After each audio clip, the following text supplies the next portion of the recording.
what's the word, y'all? What's the word? I am your host, Marcel. And it's your co-host, Papa, aka Papa Fredo. And y'all already know, man, this is Midwest point of view. Well, we talk about everything under the sun, dope people, dope places, and dope reasons why you need to come and rock with the Midwest. Yes, sir. Yes, sir. This is where Midwest stories take center stage. Right here. You did, yo. We got something special for you. We got something special for you, man. We got a dope guest today. Special edition. He's known around the city, he's known around the Midwest, known around Chicago. You might know him from his most recent stint in the Power series.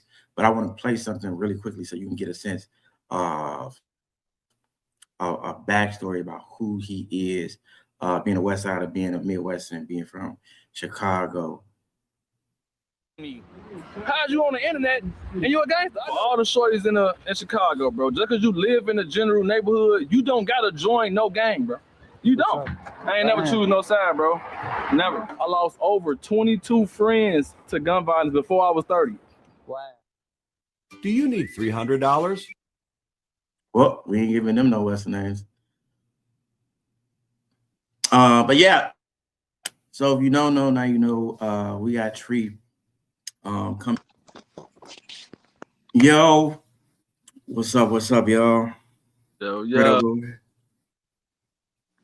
But nah, man, it's dope to have you, Tree, bro. It's dope to have you on the show, man.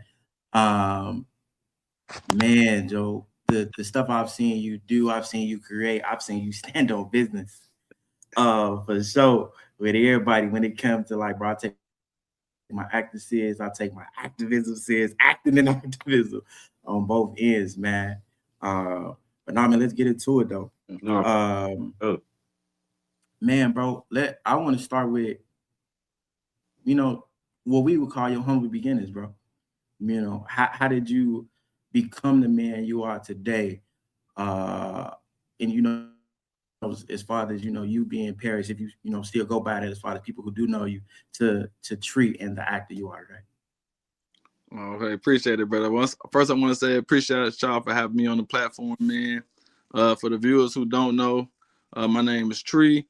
I'm a activist, content creator, influencer from Chicago, the West Side. Yeah, brother. So yeah, like my brother just dropped my government. The government. My name, my parents named me Paris. I became Tree through my spiritual path, my spiritual journey. So I was gonna say sadly, but now I'm starting to rephrase my story. I was for sure shot at the age of 18 and paralyzed, and that basically shattered my perception of who I was as an individual, because my idea of myself was wrapped up solely in my physical vessel. I didn't know that at the time, but I had to basically break my body to break the connection and separation of that's how I identified myself as. Meaning, like, for instance, once I couldn't walk, I felt like I didn't even deserve to be alive. So overcoming that depression, overcoming I don't know if I can say it on here, a suicide attempt on suicide. Suicide attempt. Overcoming those things left me just, sometimes to get rebuilt, you gotta get broke down. Sometimes to get poured into, you gotta be empty. So overcoming depression and my suicide attempt left me empty, but in a good empty, for God to be able to come within me. No Diddy. Oh, wait, hold on. Hey, yo. Hey, but I get where you coming from though. Like you feel like it gave you like a chance to get more closer within like a spiritual connection versus the physical. Yeah, basically, yeah. Long story short, yeah, like I hope and pray no one else has to experience this.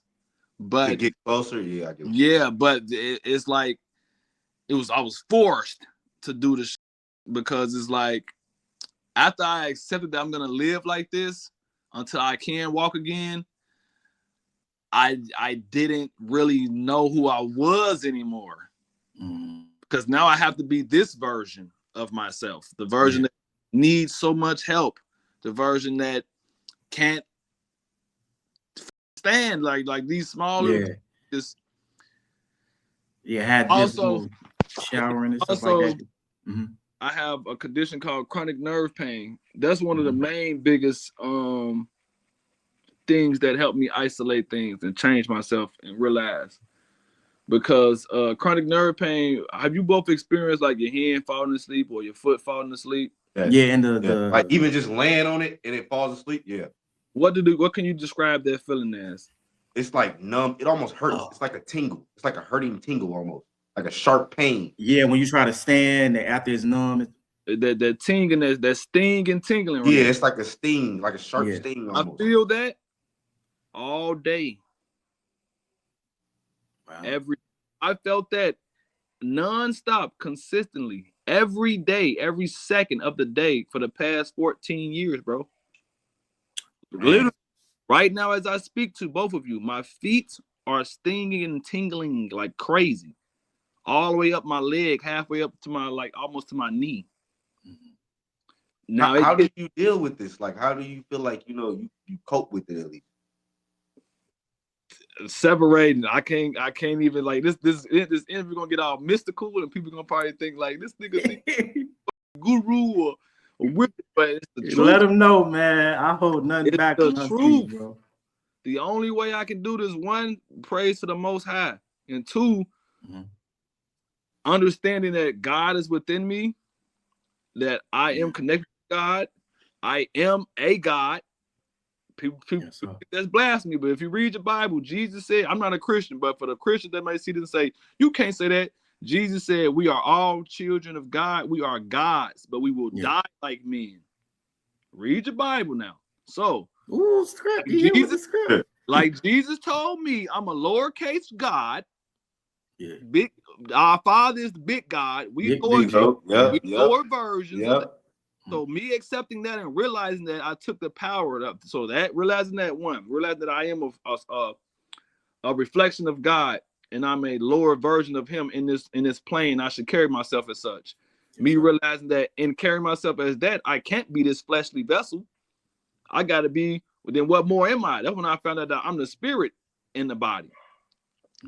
So when I realized I'm a spirit in the body, the pain that's connected to the body ain't real no more then. Yeah, gotcha.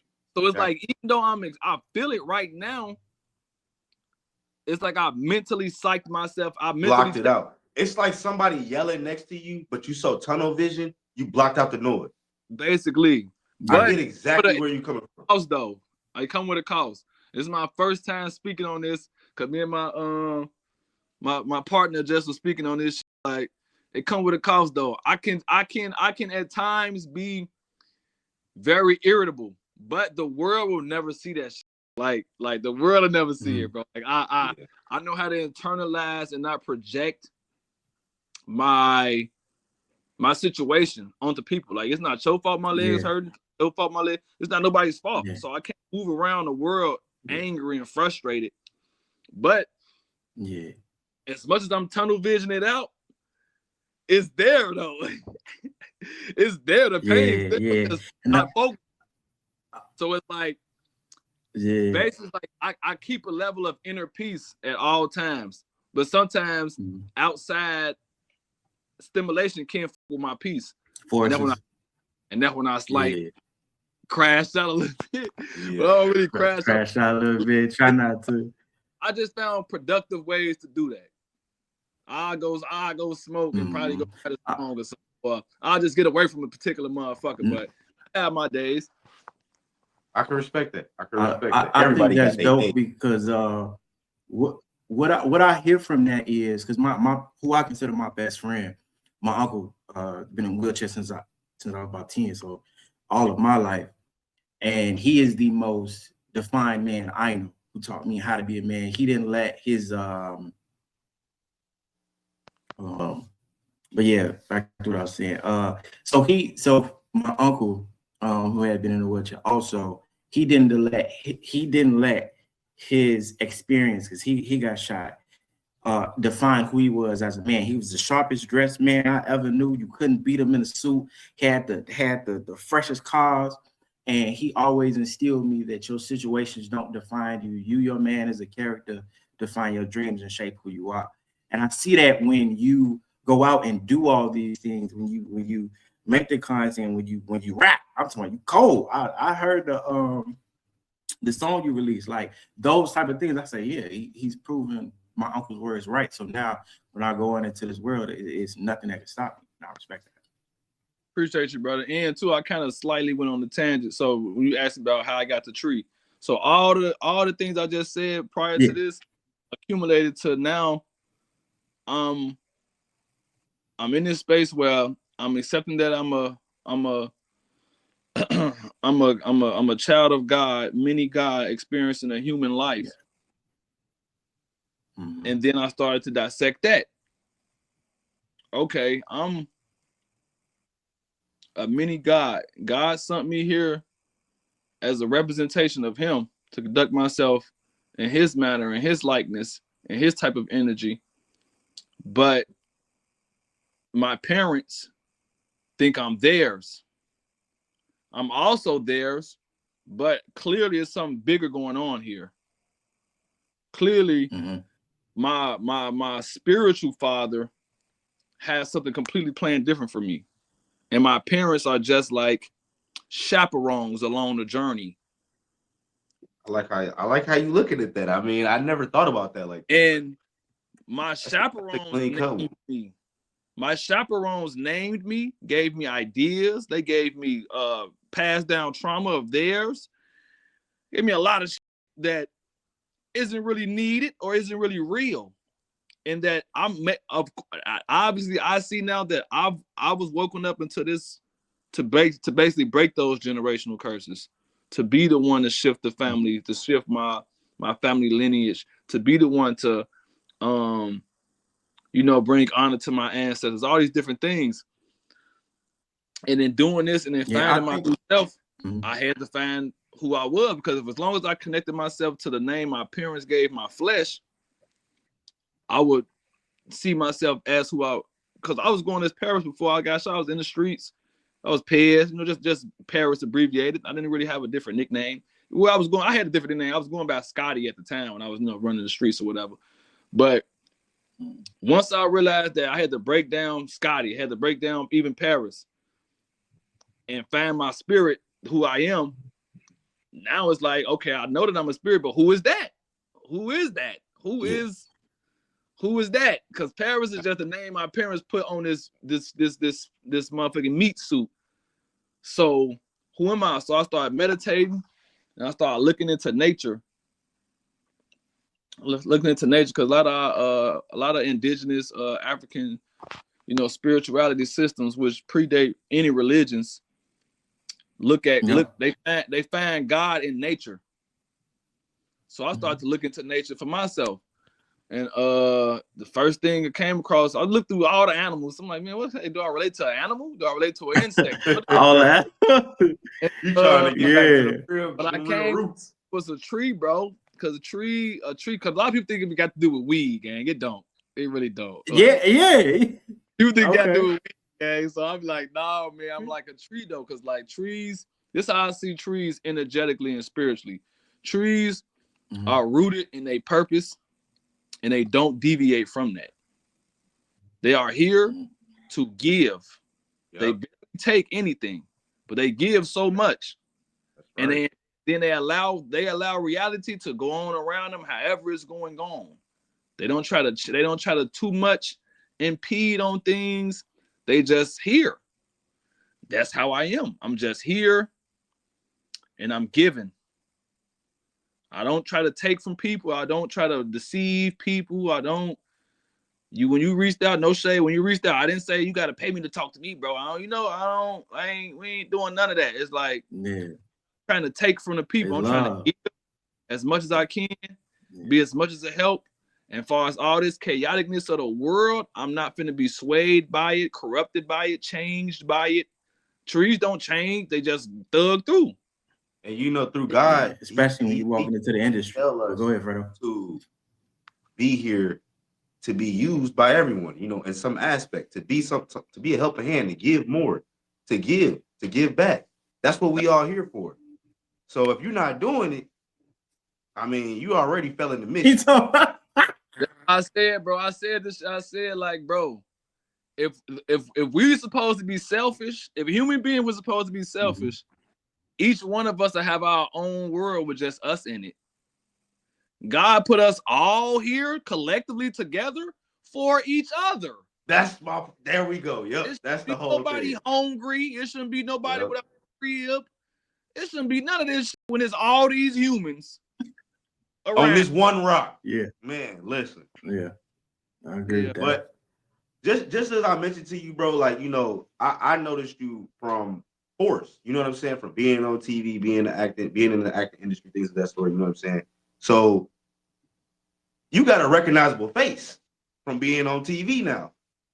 What was one of your wildest fan encounters that you feel like you have gone through? No, you straight, gang. But to be honest, brother, I got more crazy encounters off my social media notoriety, so to say, than Power just really came out. So I ain't even really been outside enough to even get, but somebody called me for some money. Never. Somebody called me asking for some money, but I don't. But it's like they didn't flat out ask me, so I think they were asking for some money because they just brought up an expense they had, a very high expense. Oh wow! So that was like a indirect question, basically. Yeah. Like dry throwing it out there just to see if you gonna bite. Who asks is like we cool, but to the level of me and you, Marcel, like. Even though we don't overly know each other, I probably met you though more than I met bro. Damn. I ain't met bro at all ever. I just know you through like social media. It's kind of cool, but it's like to see me posting that I was on TV, then hit the line on some. Yeah, man, I don't know how these deals finna get paid or some weird shit. Like, I was like, me neither, gang. How you gonna do that? Like, yo, man, you see the world, G. Other than that, though, you it see ain't the been world. Wow. And I took a picture recently at the first person so far. So since Power came out, I think like 4-5 days ago. I went to the movies recently, and dude saw me. I mean, I saw you on the shot. He said the shadow. He done mixed up the whole thing. He don't even know what he's talking about. He's like, bro, I saw you on the shot, right? I'm like, oh, that was Power gang. He right, Power. I can get a picture with you. Took the picture. But other than that, that's really only been the other thing. Other than that, it's been more so social media shit. Like motherfuckers see me like on Instagram, bro. Corporate. I've been in corporate videos. That was like the first Power. Me getting on corporate. Shout out to corporate, man. Me getting on corporate, bro. Black Chicago be like, bro. I did probably like 6 of them motherfuckers over the years. Motherfucker, I done had motherfuckers at the light, bro. The first time I knew it was like corporate really had the sauce. I'm at the light on Roosevelt and Sacramento out west. I'm at the bus stop. A motherfucker on a motorcycle lift their helmet up and say, "Hey, didn't I see you on corporate?" I'm like, what the keep doing your shit, then Papa Wheelie and spin off. I'm damn. All right. But it just be cool. I mean, more so it be like stairs and shit, because Chicago full of like everybody the main character. Yeah. So like everybody in Chicago is talk about it, bro. Years though. Because me being a spiritually inclined person, everybody is magnificent. Everybody is powerful. Everybody is somebody. I like the way you put that. Yeah. But at the same time, though, somebody got to be the extras, gang. Yeah. Because even the extras matter, though. Bruh. But by everybody feeling like they're the main character in the ultimate movie, they don't be wanting to be fans, or they don't want to be. So I'm gonna answer the question. I kind of talk long. Oh, you straight, bro. The weirdest shit I got is motherfuckers pulling this shit, I don't want to seem like a fan or nothing, but like, gang, like, stop that, gang. Or motherfuckers would be just staring at me. But I got PTSD. I done got shot twice. So now it's like you just stand. I might send somebody over there to check your temperature. Or I might check it myself. Like, you good, bro? What's the word, gang? Then I'll do that motherfucker. Oh, no, bro. I see you on the internet. I just didn't want to be no dick rider. Or I just didn't want to, no, say something. Because just staring is weird. Man. Yeah, that's a whole different message. That's a whole lot creepier than you not saying something. Up, gang. Oh, like, dang, you gotta stop off or something. Like, I don't know what the fuck going on. But that weird shit. People just not wanting to seem supportive, which is weird as hell. So, because I did see you at the Robert Townsend event, and we discovered that the honorable and the icon Robert Townsend directed the Power episode. And can you, because from your in Black Chicago be like, from acting in there, doing the skits to acting in the Power Force series, what was that experience like? Did you take any of your experience as a content creator over there? Did it help? Like, what was that like? Yeah, I'm gonna say this right now, bro. And it might make comedians mad, it might make actors mad, but oh well, because I've seen a lot of combos that's be saying like social media comedians aren't real comics because they don't stand up, skits and stuff like that isn't real acting. I got like a business partner / manager that's like really hell bent on me going to get like acting classes and all these things. And I told him, like, bro, you ain't just see me just glass that shit with no no previous experience. No, like, nothing. bro. But I just do did have experience though. But when I got off, they hit me like a van to bring me to set, bro. When I got off that van to shoot, and now it's real because prior to me getting out of my trailer, like I had my own dressing room, all that. Yeah, all that. Yeah, everything with my name on. Okay. I'm gonna drop some pictures on the gram. Prior to me, and then in one of the pictures you're gonna see is me and Robert Townsend in my dressing room. I'm getting my hair retwisted, and we going over my jokes because they edited the scene. We shot the scene. I'm in that one scene in the beginning. We shot that shit probably 100 times, no cap. And they still end up going with typically, I guess, the original version of how the scene was gonna play out. I said way more than that. What I said on that episode, I said more than that.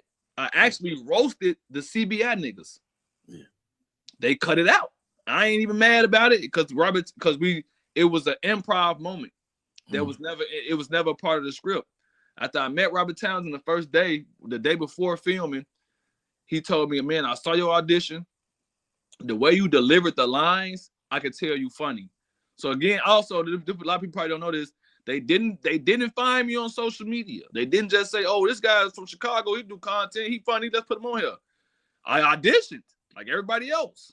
Okay. So Robert Townsend didn't even know that I did social media comedy. He just told me to my face, off the way you delivered the lines in your audition tape, I can tell you're funny.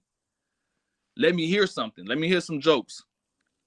At that point in time, I never written comedy ever. I still haven't written any comedy, even though I'm doing stand-up now, but I don't write my sets. I just make like talking points and I just go in there and talk. But I'm like, I'm thinking. I'm like, I told him to his face, I don't write comedy. He said, just think of something, I know you. So I started roasting his ass. I did what I do. I started roasting Robert Townsend himself right to his face. Then the security guard, he like, can y'all keep it down? Because he was laughing loud. I started cooking his ass. So he said, that's all I need to hear right there. You quick, you funny. He said, but can you deliver a joke if it was written for you? I said, I'm pretty sure I can. So he gave me a joke. He said, say, I was your dad, but the line was too long. How would you say that? I said, he said, say, I could have been your dad, but the line was too long. I said, I instantly, like, before he even finished, got the full joke out, I said, I could have been your father, but the elevator was broke. Yeah.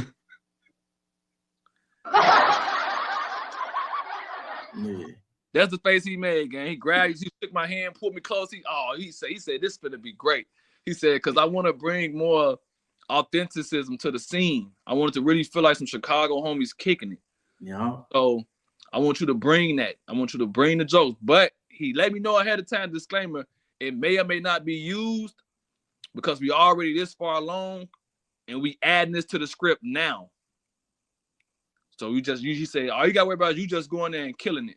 Whatever comes out of it, gonna come out of it, just go kill it. I killed that. Now the only joke they end up going with was, if you feeling generous, donate me a knee. Yeah, that was funny, bro. That was funny though. That's what I'm saying. I cooked that shit up the night before. Okay. Okay. Right. So the next day. So that's legitimately like your punchline. That's your joke. Yeah. So after he told me, yeah, right. Look, that's what I'm saying. After he told me, after I showed him that I could deliver a joke, he told me go home and write 15 jokes. But I wrote probably 30 some jokes, 40 jokes, bro. So in the picture I'm gonna drop coming up on IG, where we're gonna see him in my trailer, that's me saying the jokes while he's standing right there. And he picked the jokes that he liked, and he added one joke. And that was it. So I want to say, man, that adds credit to like who you are, your artistry, because I don't think a lot of people pay attention. Because I think you half mentioned this on social media, like people not really supporting you as a Chicagoan when it comes to like you making it in your strides and actually working on a Stars series, right? Working on Power that is syndicated and working with Robert Townsend, right? Who worked with Keenan Wayans, which is the Wayans family. So when I tell you he's been around the greatest comedians in the world, Eddie Griffin, to validate your, I was like, oh yeah, it's one of the ones. Yeah, that's what I'm saying. And it wasn't a jab at nobody in particular, but I definitely was, and that goes to show like God always working with me. You know, God always revealing things to me. I'm a hell of a person, but work in progress.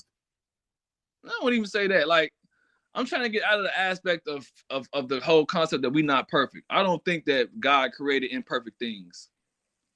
Yeah. So in the aspect of who we are at our core, everybody is perfect. The world has tainted us in different ways and shit like that. But God created perfect spiritual beings. I know that for a fact. But I'm thinking more so about like the ego, my ego. I could be aware of that. Like me anticipate bigger support or bigger flowers or the whole city hooping, hooraying for me and giving my pats on the back. That's just ego. Because I mean, maybe they didn't see it or who knows. But I was more so speaking on like how I really do believe though, if it was somebody that was higher than me, as far as like in the content space or that has been doing it longer, a lot of Chicago media outlets would have been posting that, like reporting, right? Yeah, like, oh, corporate made it on Power, like the whole. I get what you're saying. Yeah, city would have been talking about that shit. Yep. I guess because I'm not really big yet. I guess I'm seeing the people that have seen me, but jump back to the how I felt coming. I took a look at it like this. These cameras are just big ass iPhones.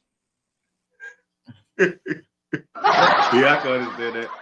I already did this because when I first got off that van, bro, on set, I was nervous as hell. And then I rolled to my little spot. We was going over the scene, doing like a little rehearsal.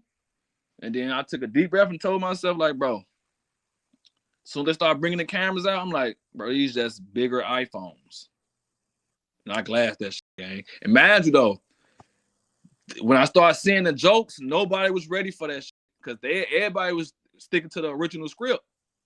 Only me and Robert knew that I was going to butt in with these new jokes now. Yeah. So they kept rolling, keep rolling.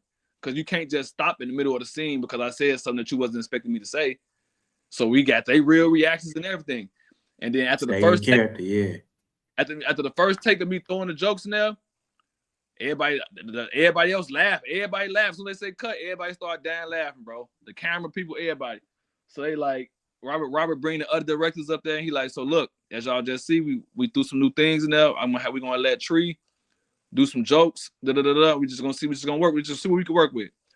But overall, yeah, man, that doing skits and doing content definitely prepared me for that, bro, because corporate is basically all the same shit. It's like he set up a scene and he just tell you what to do. The only difference is ain't a script. That's the only Yeah, it's difference. improv. Uh, It's improv. The only Yeah, difference Grego like that when we shot Survivor Chicago. is not a script. That's these creators, certain creators, they can create the scenario, and once they have the idea, all they need for you to do is just flush the idea out, and they can do the rest. And doing that enough will definitely prepare you for acting. I can very much say that. Not to doubt, not to on the craft of acting, not to show any actors that went to esteemed acting schools and got, but content creators, believe in yourself, bro. If you work on your content creating craft enough, because that's what you're doing, acting. You're acting. Pretty good. It's just not for an hour-long video. It's for a quick Instagram, TikTok, whatever. But if you're creating skits, you're acting, bro. For 30 to 60 seconds, you are creating a visual that people have If to you've feel. been doing that for a year, 2-3 years, if you get a script, unless it's some type of dramatic shit, now that's different. Where you have to like cry and probably, but if it's your lane of comedy, you should. But even then, we got people on social media that can cry with no problem, and they do very well at it. Yeah. You know what I'm saying? Gutter do that real well. Shout out to Gutter. But- Gutter do that real well. I'll see her doing it person. I just gotta ask, bro. Coming up in the Midwest, right? Like, what would you say? What did hustle look like for you before acting? Hustle. Relentless dedication to whatever your goal was. Simple. Like I ain't really played the streets game, so I don't really know if he was asking about that or if he was asking. No. Just in general, the idea of a hustler. The idea of a hustler goes well bigger than the streets. You know what I'm saying? It's like almost the idea or mindset of an entrepreneur is really what I'm at. So like what were you doing before you became within the acting or even doing the skits? You saying what was my grind before that? Yeah. Oh, activism, the youth, man, saving the youth, bro. I consumed myself with trying to prevent young black men ended up like me or in jail or dead, and kind of to my own detriment, because I kind of I literally consumed myself with this shit to the point where that was my identity.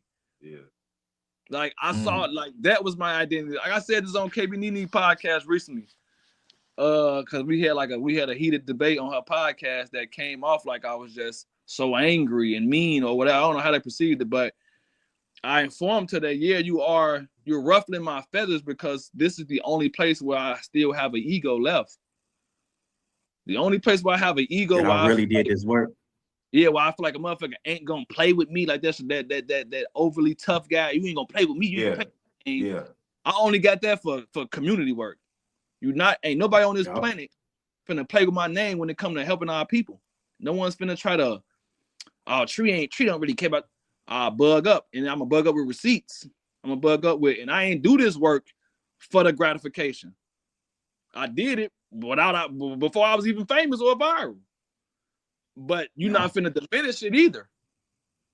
Yeah, my hard work is pure. I can understand where you're coming from there, bro. I'm an activist. That shit, bro. I was a first responder gunshot victim activist here in Rockford, and I used to deal with a lot of people and a lot of different things. Then thus going into being an author, such and such. There, it do make people look at you kind of different, like they forget where you come from. So I get exactly. Or they just don't know. Like you. Or they just don't know. There you go. You judging better. me off what you see now. Exactly. She ain't no better. Her platform ain't no better. Her audience didn't know me. They just see the guy from the corporate videos, the skits, talking about socially roasting or whatever. Yeah. So they like, who are you to even say? You don't really. I am. I got the credentials and the years of the work. So let me put this belt to. But yeah, gang, I was just I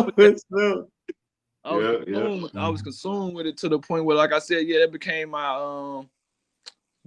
my identity, and that became like my only sense of direction and purpose. And I said that to my detriment because I had to sadly get shot again to realize that no, it's other shit. Well, I got shot again, gang. I swear to God, I was pissed off. Imagine So, he not the first time I laughing, got shot, right? but I So I have to ask, the second time you got shot, was you already paralyzed? Yeah. That's why I'm like, what the yeah, fuck is yeah. like what the fuck is happening? Because from my understanding of my journey in this life, the first time I got shot was because I stepped off the path that God laid out for me. Because since I was a kid, I knew that God chose me. I ain't gonna even lie. Since I was a kid, bro, I've had a connection with God. And man. getting put in the DCFS system and getting another part of my family getting custody of me and me moving to another part of the city and then being raised in a completely different household, that's what deterred me from my true self. Then me being in that new household and lacking love, that's what led me to jump into the streets, which further had me to kind of mask my true spirit, because my homies ain't talking about God, my homies ain't meditating, my homies ain't spiritually connected to the source like this. They out here selling rocks, gang banging. So I won't love so much. I'm gonna mold myself to what they are to be accepted. Because I just want love. I didn't know that at the time. I know that now as a grown man, and I can reflect and say that now. But as a kid, I didn't know that. A lot of young men go through that though, especially in our community. That's just I respect you for saying it that way too. That's something that we do go through. So yeah, I appreciate you saying that too. That creates awareness for that. And enough black men don't say that. Enough men don't say that. Oh. Man, bro. I just wanted love, bro. So I went into the streets and lost myself. And then I kind of forgot where I was going with that. Damn, my bad, y'all. To the streets. You good? You was telling us basically like how it led up to you getting shot again. That's where it's all originally coming from. Yeah. So in my mind, boom, I got off God's path. So he put belt to ass, sit your ass down. You want to run around and be all these fake people. Now I'm finna force you to see yourself. Mm-hmm. I'm finna sit you down. I'm finna strip you of your identity of this walking hood nigga from out west and sit you in a seat next to me. My bad, I got an alert. Y'all can hear me? Yeah, you good. Yeah. God put belt to ass and told me I'm finna put you in the seat next to me. And since I set my ass down, I've been on the path. So I was thinking like, damn, why I get shot again? I've been doing everything right. What the fuck? I've been doing these kids. I've been putting my energy into these kids. What the hell? And then that's when I realized, damn, I didn't even get over the first time I got shot, gang. I had a breakdown at my job. After coming back to work from out the hospital, I was the second time I got shot, I was in the hospital for 7 months, bro. In the hospital and rehabilitation center, because my shoulder was broke. And I can't in a wheelchair. I got one arm now. I can't do shit. It's like you can't really do nothing with I get what you mean. So now, go to a nursing home. So I healed up. Yeah. I left the nursing home early because my paid time off ran out. And I don't get disability checks. I got a job. Yeah. So then on top of that, there was multiple things. On top of me just not being paid no more, it wasn't even just about the money. Before I got shot, we lost a student at the school I was working at. While I was in the hospital, we lost another student. No, wait. Before I got shot, we lost 2 students. In the midst of us losing those 2 students, we began a school project. We created a mural for them. So I had the students painting the mural of their fallen schoolmates.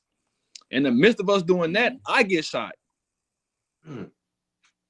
While I'm in the hospital, we lose 1 more student. So now it's 3 students gone. We halfway through the mural. Before we even get halfway through, I get shot though. So my coworkers, they went and started finishing it up while I'm in the hospital. So they picked it up for me and kept it. But I wanted to, 1, go back to finish the mural with the students. 2, to show them that, even though if you went through a traumatic experience like I just went through, you can still live. You can still prevail. You can still prevail. You can still go. And then 2, I wanted to show the young men specifically, ain't no excuses.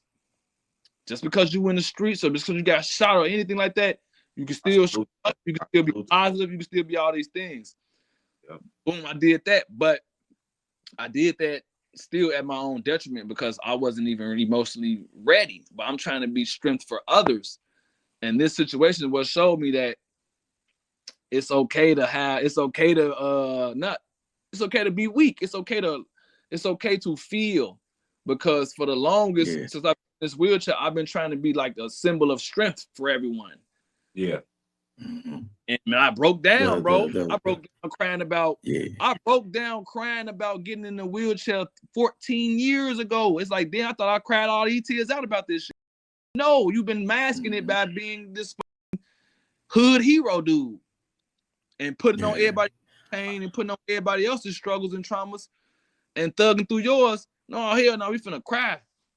But you know, that's what men do though. Like that's what we do, right? We like to mask our feelings. We like to just act like, bro, we so hard. We can just take this and that on third, but we don't take the time to really help with our mental. Like sit down and it ain't gotta be about smoking, drinking, and doing all the things that we do to pass throughout the time or take the pain away. We don't really sit down and just really deal with it.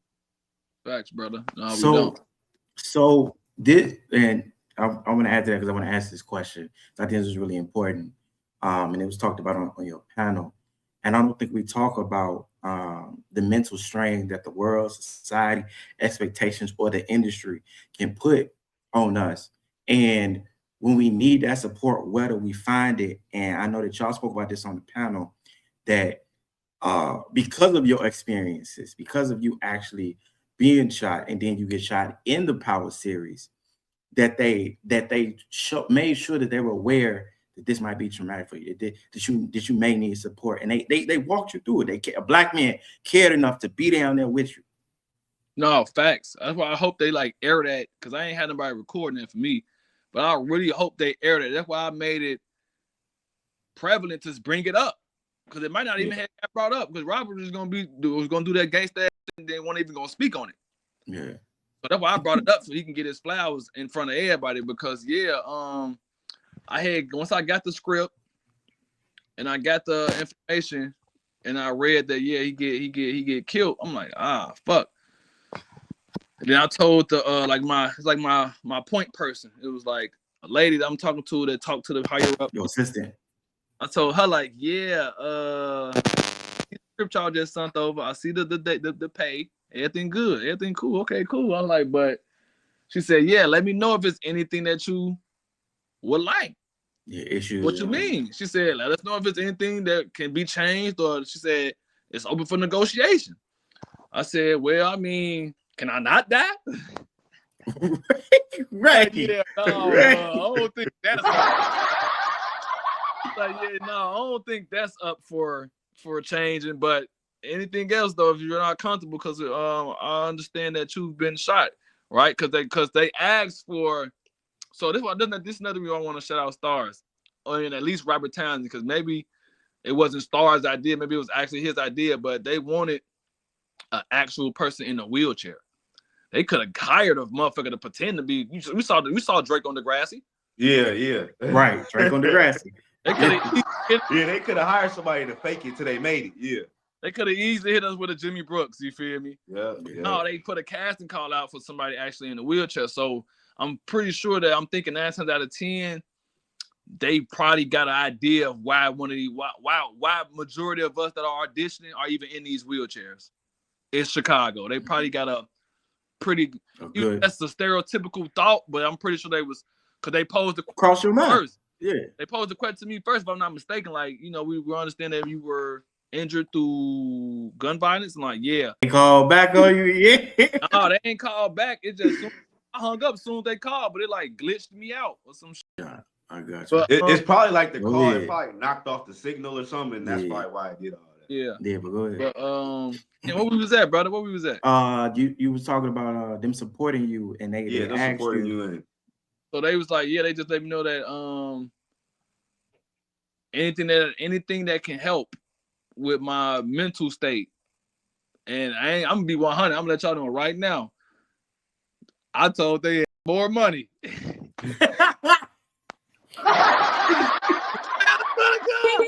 Yeah, I promise. More money. I promise. I promise my brothers. Look, I told them, yeah, because I'm being realistic. Like my emotional, spiritual, and psychological state can't be fixed by nobody but me at the end of the day. Yeah. So if I get triggered, then I'm gonna have to do the self-care processes to get myself back right. You can't jump in my body and fix my trauma. So if I'm gonna put myself in this vulnerable space, just cut the check a little more. I see what y'all give me. Just Oh my soul. Yeah, just give me a little bit more. got a little more on that check. Yeah, you could do that. You could do that. Hey. Yeah, man.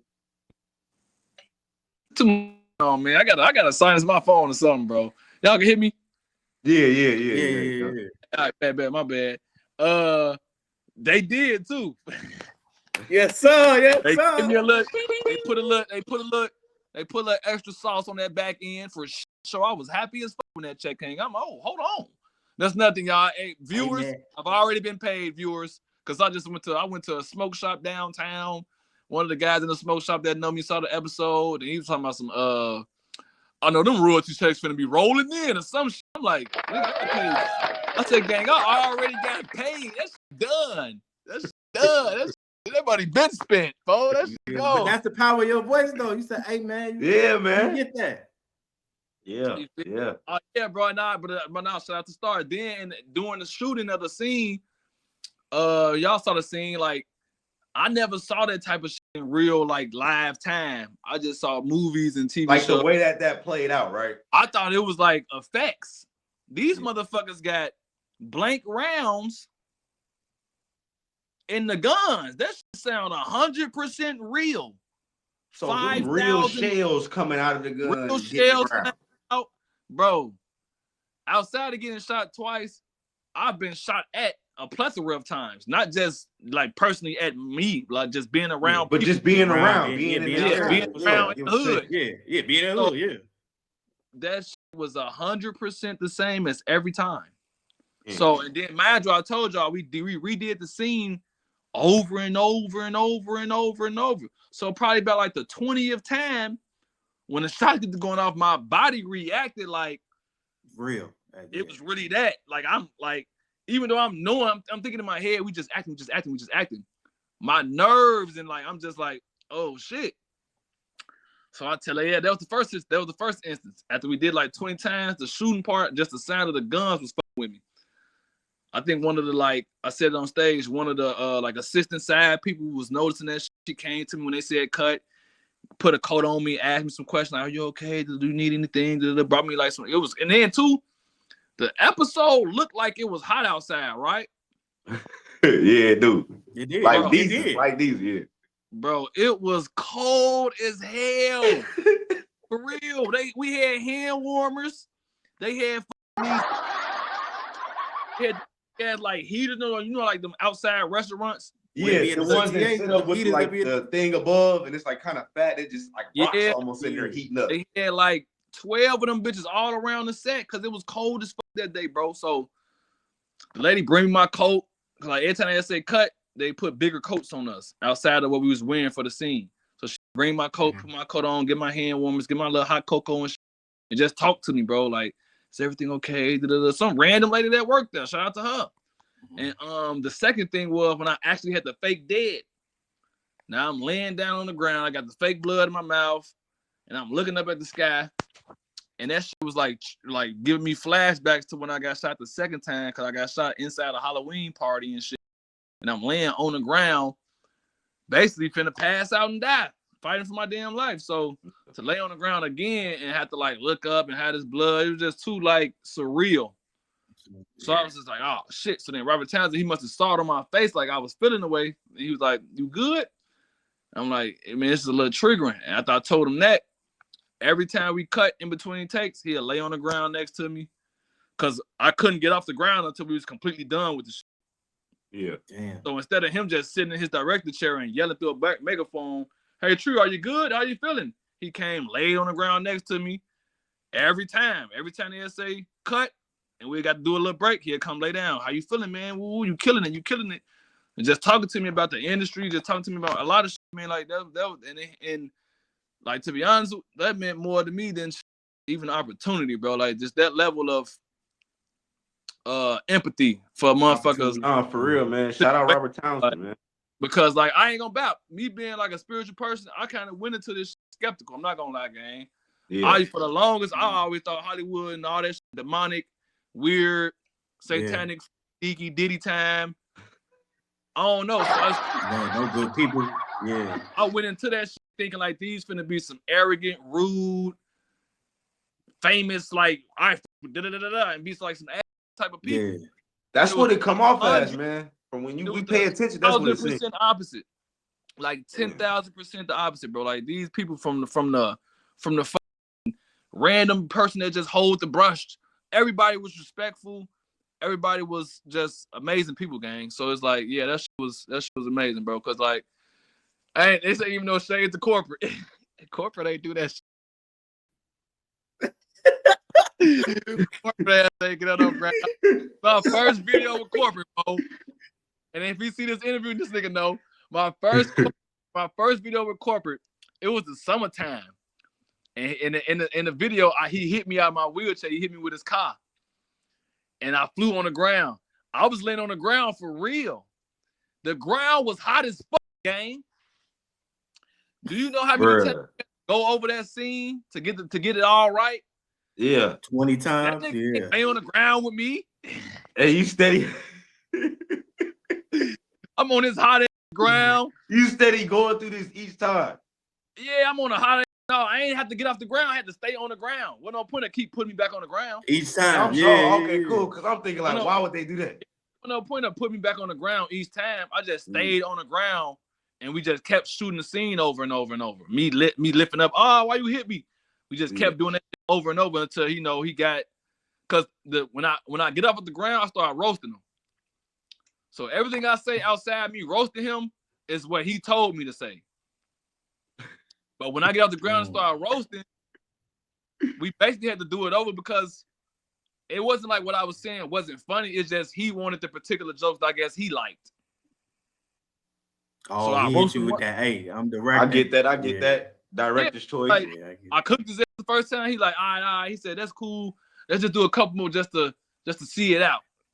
Which was really subconscious, subliminally like, I think you could be a little more funnier than that, which is cool. Because the scene he ended up going with, he never got this many colors. I ain't gonna lie, the photos going crazy. But it's like, I appreciate all the support. Man, that's probably somebody, I know that's my homie called and probably said, I just saw you on Power. I'm already knowing because I ain't heard from him in a couple days. So he got it. But I'm calling back. But yeah, man, it was just a good experience, bro. Yeah, corporate ass. Looked at my ass on that ground and said, all right, we good? All right, help me in the chat. All of that. Look. Now, shout out to bro, though. But yeah, man, him around, that meant a lot, man. It just showed his level of just respect, because he ain't have to do that shit. No, for sure, man. We definitely want to shout out Robert Townsend there, man. And I want to ask, what advice would you give a youngin coming from the Midwest that's looking to be an actor? Content creator, you know what I'm saying, in that entertainment space. Yeah, content creator, just in the space that you currently living in. You know what I mean? I'm gonna answer both. I'm gonna dissect them. Well, not dissect them, but I'm gonna just separate them. Yeah. Even though I said a content creator could be an actor, it do still take different things to do both, though. Because an actor, you bring somebody else's character to life. Yeah. As a content creator, you creating the characters. So, as a content, y'all can hear me? Yeah, we got you. For youth, for anybody aspiring, adults, whoever that's trying to do content, first thing is first, don't get no.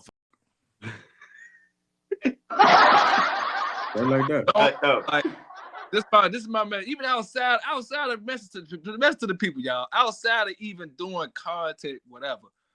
As long as what you're doing isn't hurting somebody, gang, people's opinions, gang, and thoughts. It don't matter. So if you're doing content, don't think about if your cousin think the skit funny, if your uncle, if you that. If you have an idea, do it, create it, post it. and do that shit consistently. Like Somebody that. like it. Now, granted, if you're trying to do some humor, comedic shit, it does have to be funny. But regardless if it's funny or not, and who thinks it's funny or not, believe in yourself enough to start to try it. First things first, believe in yourself and do the shit. I got to where I'm at because I don't give a fuck about people. I do, but I don't, in the aspect of I love my people, I fight for my people. But Sure. are the societal boxes, because people putting themselves in a box. You not finna put me in your box. Yeah. I'm not finna let you put me in your box. Oh, I don't care. I don't care. I don't give two fucks that I'm not the typical average Chicago dude that I guess that would be stereotypical. I don't want to be that. That's a box. That's a mental that's a social construct of an idea. Sure. I'm not subscribing to that shit. Hell no. Yeah, not only from 63rd and all that other stuff, you know what I'm saying? Subscribe to nobody's boxes for you, content creator. Just because you see me doing one thing, you don't have to do that. Oh, True, do this. That's all you got on. You don't got to do that. Do your own shit. Be yourself. Create content and post that shit consistently. For people that's trying to get into acting, you have to, for actors, I'm going to say, disconnect from this.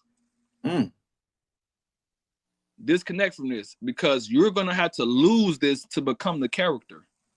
Yeah. You can't go into a role trying to be James if your character named Pookie and he smoked crack. Yeah. And you, oh well, I will never even move like that. No. But you got to disconnect from this because you are going to be bringing a character to life that isn't you. Yeah. So that's the first step. You're probably gonna hear that in acting school, worded and packaged a different way. But that's the simplest way I can put it in. To act, you have to be able to be willing to lose yourself, but not completely. That's what they got a thing called method acting, where the actors stay in a role for like months. Yeah. To become the character. That's some real shit. So that's the first tip I can give you is start practicing a deeper level of self-awareness where you don't associate yourself with your physical body. Because what if you get a role where you got to put on makeup and look different, and you just can't accept that shit. Now you battling with yourself because you feel like, oh, this is, I won't say go against yourself, but also be willing to be uncomfortable. Life ain't about just being willing to step outside of your comfort zone. Yeah, be willing to step outside the comfort zone. Life ain't about being comfortable all the time, gang. Take a risk. Take a risk. Life show us it ain't about being comfortable because before grocery stores and shit, we had to grow our own food, gang. God, give y'all everything y'all need. Shout out to my brother Malik the farmer. God said, I'm gonna give y'all everything y'all need to live. The food gonna literally grow out the ground for y'all, but y'all gonna still have to work for that shit. You know? You still have to plant the seed and do the uncomfortable work of working in the field and mud and shit to get what you want. So life without being comfortable, gang. So step out of your comfort zone, step out of this illusion of you this. Cause mind you, I even had a moment of that. My wardrobe they gave me, I said, man, I don't want to wear this shit. I'm dead ass. I said, I don't want to wear this. Not the one y'all see. That's the one that I end up picking out of the selections. Yeah. But I was fighting tooth and nail. I thought about that more than I thought about the money shit. When I said I wanted more money, they initially didn't say yes. Yeah. We could see. But I thought more about the wardrobe. Kendrick on that wrote Force, most of Force. Yeah. Told me like, you know, Wheelie is not you. You know, like, so what Wheelie would wear isn't what you'd wear anyway. Yeah. Why are you trying to have swag? Don't, cause I ain't gonna bap. I done seen Power. Tariq be having on a mirror, all type of shit. Hell yeah. Mirror.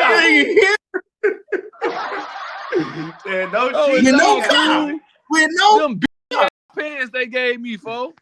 Fat ass pants, fat ass Air Max. Y'all better stop playing, man. They gave me them fat ass. They I get where you coming from, bro. That's what I'm saying, bro. I'm like, I promise you, if I'm lying, I'm down, y'all. When I went into my dressing room, so basically I did wardrobe fitting like 2 days before, hand makeup a day before, and then boom, it was a day. So I did my wardrobe fitting. I went to this big ass studio, Sin City Studio, some shit like that, Center Space, some over there. Oh yeah, shout out to Sin City. That's yeah. She just released what's the name? Yeah, she was on she played with Samuel Jackson. Yeah. Not that. It's another place. It's like cinema. Oh, it's another yeah. place. Okay. Another one over there by Ogden. Okay. So because I told her that then at the Robert Townsend thing, I told her that I think I went to the and she corrected me too, like, no, it's different, but I know I appreciate what you're trying to say. I'm like, oh, my bad. But I went to the wardrobe, went to the little room. Before I opened the curtain, I'm knowing it's gonna be a mirroring, all type of design and shit. Gucci, Louis, Yeah, man. Some Flea. Tariq Flea. Ghost was fresh as hell. I'm just, oh yeah, everybody be fresh on there. Give me a suit. Bro, these motherfuckers, bro, just clothes. I don't even know what the fuck the brands was. Just clothes. I'm like, yeah. I'm looking at the shit. What the fuck? Yeah. Bro, I swear to God, bro, we was in there for like longer than they probably wanted to be, because I was just like, no. Then they finally something motherfucker executive producer in there on my ass. Gee, what's going on, Tree, man? I'm like, yeah, man, you got all these clothes. It's basically ass. She said, yeah, no. You know, you're not really dressing for yourself, for your real taste. It's like the character. You remember that? You know, you playing a character. She had to bring my ass back to reality. Back to reality, yup. Damn, because I'm in this motherfucker thinking about let me do my job. Yeah. I'm thinking about my personal, realistic identity and my fashion preferences. But I'm Willie Jones right now. Willie Jones wear beefy ass pants and little hoodies. That's him. That's not Tree. So yeah, so if you're an upcoming actor, bro, be prepared to disassociate yourself with the role. You can't go into the role thinking, oh, I'm finna bring myself to the role. Now, if you got a role where they're asking that of you, where something about this character kind of relates to you already, and they ask you to bring your real personal experience to the role, that's different. But if you got a fictional character that they just created out the back of somebody's ass, do the character game. Now, unless it goes against some type of your morals or your spiritual belief or something, then I want to suggest you to do that. Yeah. But no, thanks, bro. I appreciate you giving that. So this is my last question to you, bro. Because I know you probably gotta go. With everything you've done, how do you see yourself growing your legacy, your name, on and off screen? Like, where do you see your future now? Or what is your vision now? I'm working on a short film. I wrote I want to say a feature-length film. I'm in the midst of having Love City produce it for me. Shout out Love City. Okay. Shout out Love City. Basically, more creation, bro. More creation and utilizing my platform for the people, bro. So it's like, cause I got to a space, like I said, when I got shot the second time, I went through another like spiritual journey of thinking like, what am I doing? What's my purpose? Cause I thought my purpose was just helping the kids. And I just dedicated half my life to that. And I still almost just lost my life. So then what am I supposed to be doing? I'm still do community work. I still work I work for Love City. Only difference is I'm not in schools no more. Cause first I was in the shout out to that summer program. And Super Kick. Shout out to him. After I came back from shout out my boy Super Kick. After I came back from the second shooting and we finished the mural, I had to step back because being in the school setting with the youth with a fresh bullet in the back of my head and PTSD still wasn't the move. And I told my students, I told my job that I left, my coworker, I told everybody before I left that before I give these kids a half-ass program or before I crash out yelling at these young youth that are just trying to find their way and I project out my stress onto them, I'm dipping. I'll just dip because I need to be in the right mental space for this type of work. So I still do the work working with you for Love City, but now it's more so I'm like the middleman helping them get resources. Director, like youth direction and stuff like that. Yeah, I don't gotta go to their school and try to force them to pay attention to this program I'm running for them. and they ain't trying to hit that shit because they got shit going on at home, or they got to worry about the ops. All the things that are realistic issues for youth these days that are kind of clash with trying to provide them resources and provide them with programming. It's like you got to meet them where they at. I wasn't in the mental space to keep doing that. It's like I just got shot, gang. Ain't no meet you where you at. Do this shit right now. Yeah. Like what the fuck? I just got shot in my shit and I'm right here. And you playing, I'm right here in front of you. I am an example right here. You don't need anything else. I'm right here. It's like I don't got time for y'all be playing these same games, but it's like they kids. So that's why I said I can't project out how I feel onto you. That's like me saying, that's like me, and I was already like suppressing that, cause like I just told y'all, I'm in chronic nerve pain all day. My feet tingling all day. And I'm in a class full of 20-something students yelling, throwing paper balls, slap boxing, all type of shit. And I gotta get them to pay attention to me trying to get them a damn lesson plan while being in excruciating pain. Man, that's a lot. That's a lot. That plus a bullet in the back of my head now, and every time I raise my voice, I head got this like numbness, pressure in the back of my head. I said, no, y'all ain't finna have me bust a blood vessel or some shit. Pass out of here. Right. I ain't familiar with that. Mural. And deuces, I love y'all. If you need me, reach out on the internet. I'm always gonna be here. I'll come back and speak. But the rest of this, y'all gonna have to just see me be the example. Yeah. And that's why I said, like, bro, like. Tree, I got one more question for you, bro. Before we let this go out, you know what I'm saying? It's been such a great interview. We appreciate you coming on and doing this, man. My last question would only be is, so with this being Midwest Point of View, we like to shout out the dope places, the dope people, and the dope reasons why we encourage people to come out to the Midwest. So I'm gonna ask you, right? What is a dope person that is like you are inspired by or you respect here in the Midwest? What's a dope place that you enjoy to go to? And what's a dope reason you would encourage people to come out? A dope person will have to be, now look, y'all, for any of my real close people that know me personally that possibly may or may not see this interview. If I don't choose you, come on, gang. You know I know you. You know I know is. You know I know the work you do and your dedication. But this queen, I just gotta say her name. A dope person is Aisha Oliver. Okay. She's a grassroots organized leader on the west side of Chicago. She has an organization called Root to Fruit. She was doing this type of work before I even got shot and paralyzed as a kid. She would have a lot of my homies that was the most reckless of reckless listening to her at the Austin Town Hall on Austin by Central and Lake. And she transitioned from that to doing like real work to the point where she just got a community center built. They're in the process of building it right now through her works on the west side. And that's powerful, bro. So again, her name is Aisha Oliver. Probably can find her on Facebook and all those things. Oh yeah, we're gonna look up. Look into her organization called Root to Fruit. Her organization called Root to Fruit. She putting real belt to ass for our city, for these youth. What I like in the city. Yep. Place I like in the city. Or it don't have to be in the city. It could be in the Midwest. Like you went to Indiana, you know what I'm saying? No, fuck that. Chicago pride. Yeah. Outside of my crib, in my bed. Damn. It could be a restaurant, whichever. Place of business.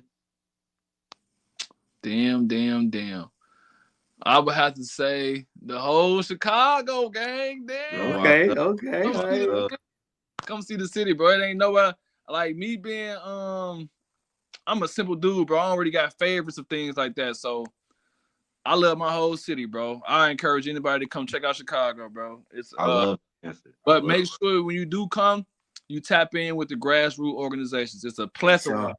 And I ain't with the whole division of like, oh, the west side, the best side, south side. It's a plethora of things on this entire city to see and do, be a part of, and tap in with for sure. And would you say that's like the dopest reason why they should come too? Hell yeah, because it's everywhere you go in Chicago is something. You just have to either be connected or you have to be really looking for it. Other than some damn trouble. If you're looking for trouble, you're gonna find that shit for sure. But if you look you're trying to connect with some socially conscious people, if you're trying to connect with some spiritual people, you're trying to connect with some religious people, whoever you're trying to connect with, they're here. Chicago is a melting pot. Even the hood is a melting pot. Especially the South Side. I ain't gonna lie, I love the West Side. I'm from the West Side like a motherfucker, but the South Side is black as hell. Yeah. The South Side of Chicago is black as hell on the aspect of just like the stores and just like it's a lot of black food stores. It don't matter. Everywhere, the whole it's a side lot of there is pro-black. It's a lot of black power on the South Side. Across Chicago in general, but South Side is strong for sure. Strong, bro. Strong, really strong. Shout out to the 100. Your last one was you said a person. That was it. Dope person, dope place, and dope reason.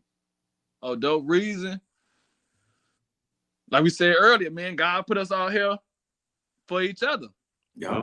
So if you're a person that is, just a traveler, there's amazing people in Chicago that you could benefit from helping or could help you. So that's a reason. The reason you should come here is because we're here.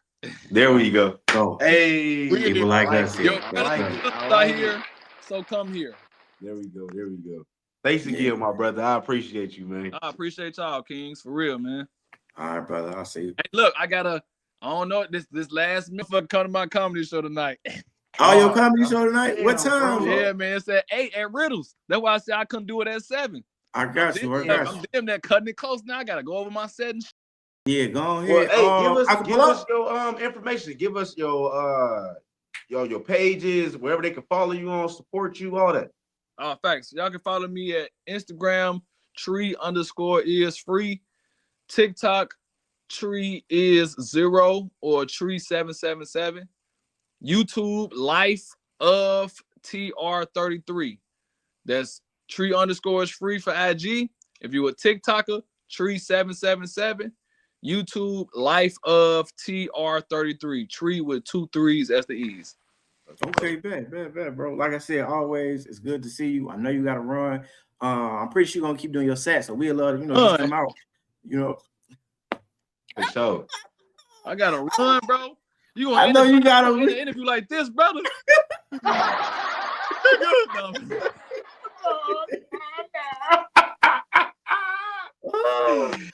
Well, I know you gotta go, G. Hey, I love it. Hey, bro.